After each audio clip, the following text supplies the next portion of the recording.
तुकाराम जी के पास एक बालक गया, एक युवा गया और उस युवा ने जाकर के कहा, हे गुरुवर, मैं आपसे एक बात जानना चाहता हूं। बोले क्या? आपकी जो पत्नी है ना, वो बड़ी विपरीत स्वभाव वाली है। वो आपको डांट भी देती हैं, आपके ऊपर चिल्ला भी देती हैं।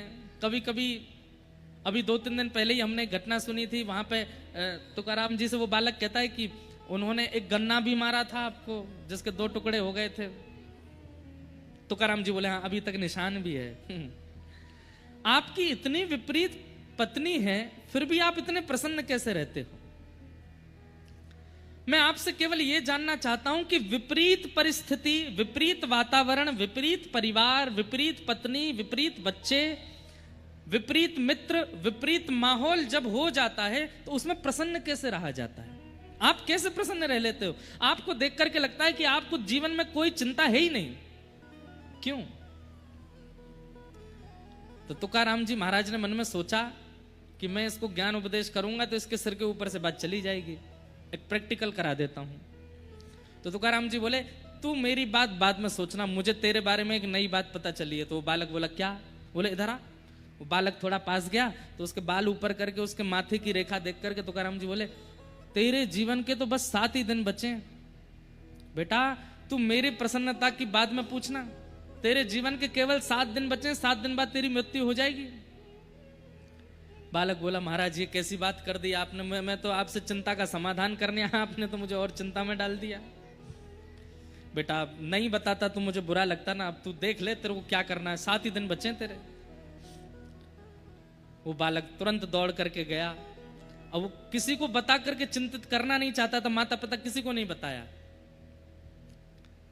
लेकिन वो बालक इतना व्यवस्थित जीने लगा। अब उसको पता है कि मेरे 7 दिन है, तो जितनी नींद होनी चाहिए उतना ही सोता है, जितना भोजन होना चाहिए उतना ही खाता है।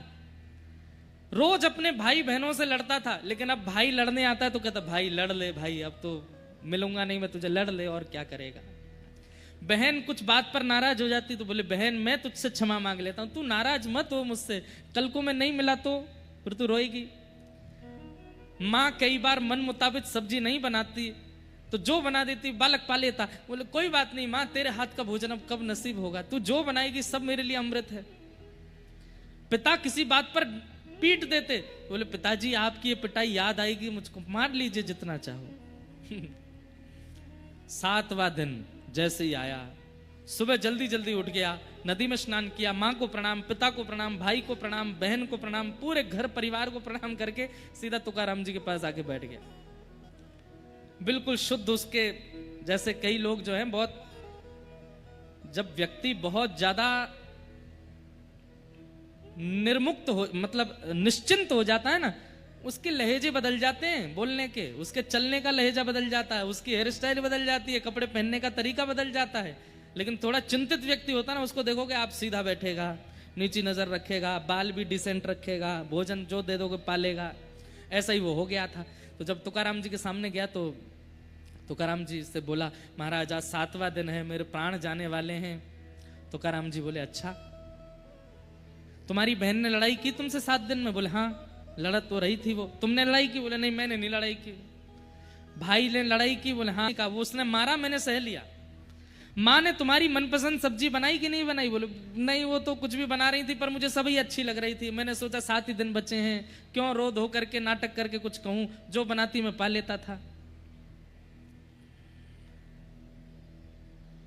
पिता ने तुमको मारा? बोले हाँ मारा, पर इस बार पिता की पिटाई में मुझे दर्द नहीं हुआ, बल्कि ये लगा कि 7 दिन बाद कौन मारेगा मुझे। तुकाराम जी बोले यही मेरे जीवन का सूत्र है। मैं हर दिन ये विचार करता हूं कि पत्नी मेरी विपरीत है, इसकी विपरीत स्वभाव से दुखी होकर के मैं क्यों अपना पूरा दिन खराब करूं। क्या पता रात्रि को प्राण चले गए तो।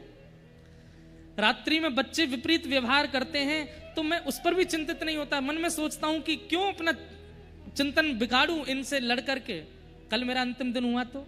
मैं हर दिन को अपना अंतिम मानता हूं और जीवन में आने वाली हर परिस्थिति को, चाहे अच्छी हो चाहे बुरी हो, सबको हंस करके स्वीकार करता हूं। क्या पता कौन सा समय अंतिम हो। बालक चरणों में गिर गया, बोले जय हो, इसीलिए आप तुकाराम जी हैं।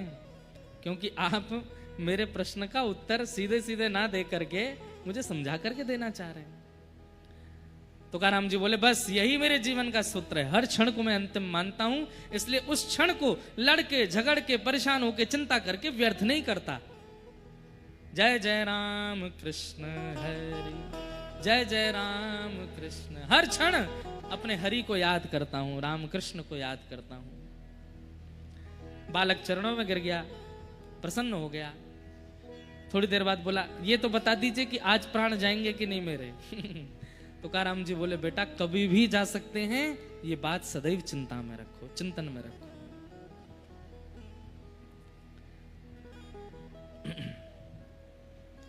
कोई भी क्षण अंतिम हो सकता है, इसलिए अपने हर क्षण को हरि को प्रदान करो, हर क्षण को ठाकुर जी के चरणों में अर्पित कर दो।